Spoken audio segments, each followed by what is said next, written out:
Welcome to the show. Today, we're shining a light on one of the legends of country music, Marty Robbins. I'm Frank Gerard. My guest today is Diane Diekman. Diane is the author of 20th Century Drifter, The Life of Marty Robbins. And this is a deep, honest look at the man behind the music. Diane, thanks for joining me. Thanks for inviting me. I'm looking forward to this. Yeah, Diane, let's start from the beginning. What first drew you to Marty Robbins as a subject? I mean, you've written other country biographies. What made Marty's story different or more challenging to tell?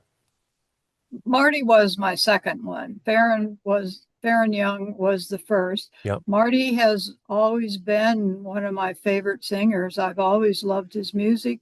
I went to his concerts whenever I had a chance. I probably saw like five of his concerts or so. And when I was finishing Farron Young's biography, I watched Marty Robbins spotlight show on YouTube where Farron had been the guest. And as I was watching it, it just struck me what a talent Marty was.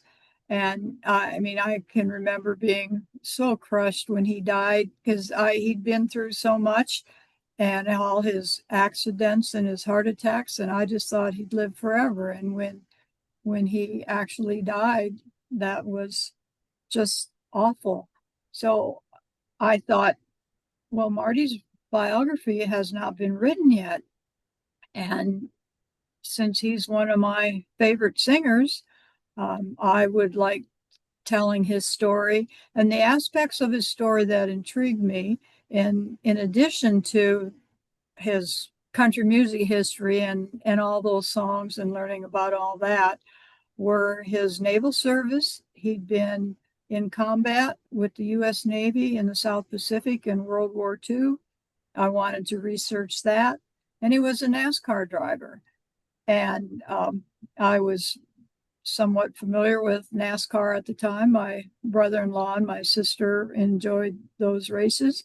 And I thought uh, I would like to research NASCAR. So the idea of researching those three things and the fact that his biography hadn't been written yet, and the fact that I knew I would never get tired of listening to his music, those all led me to make him my second subject. I remember when your book first came out, and you and I didn't know each other at the time, and I was shocked that there had not been a book written about Marty before. So I was so excited when yours came out, and you did such a good job, such a wonderful job of, Marty Robbins. He almost has always felt larger than life. Yet you managed to really make him human in the book.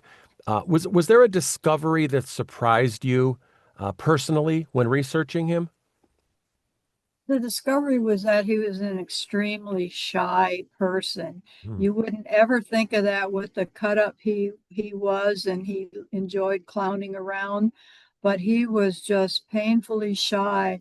And back in grade school, he used to overcome that by being the class clown.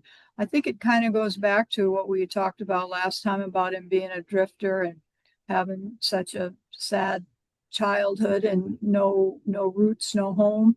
And he was just always so shy and insecure. And he covered that up. And it lasted throughout, I suppose, throughout his career. He had his stage presence, and he had his silent presence. I remember one interviewer who said that she thought he was so unfriendly at first and stuck up, and she realized no, he just wasn't a talker. He just was not comfortable. So on one hand, he could be the greatest entertainer and the clown, but deep down inside, he was just a shy person who didn't want to have to talk to people. Yeah, always so interesting when the person we see on stage is different in their private life, but why the heck shouldn't they be? I mean, so many of us go into an office and we're one way, and we get home and we're just quiet and different. And sometimes I think fans have we have the misconception that we own these folks, that they should be the way we want them to be. That's But true. I love the fact that you show the private side of Marty as well. Diane, for younger listeners and newer fans, why should they care about Marty Robbins today? He sounds good. His Yeah. music is timeless. The stories that he tells through his songs, I don't know how anybody could not be intrigued by them, not enjoy the sound of his voice and such. And there are uh, a few songs, like I think Big Iron was a song in some kind of video game or something some Yeah. years back. And people who had never heard of Marty Robbins, they got intrigued and started listening to his music because it some of it's mesmerizing. Yeah. Yeah, you feel so many of his songs, you feel like you're in a mini movie. Like Yes, just, they right for are. right for those 3 minutes, you feel it. You hear the big iron and you can visualize and almost smell El Paso and Yeah, the desert and everything else and Maria's Cantina and all the great visualization that Marty does such a wonderful job with.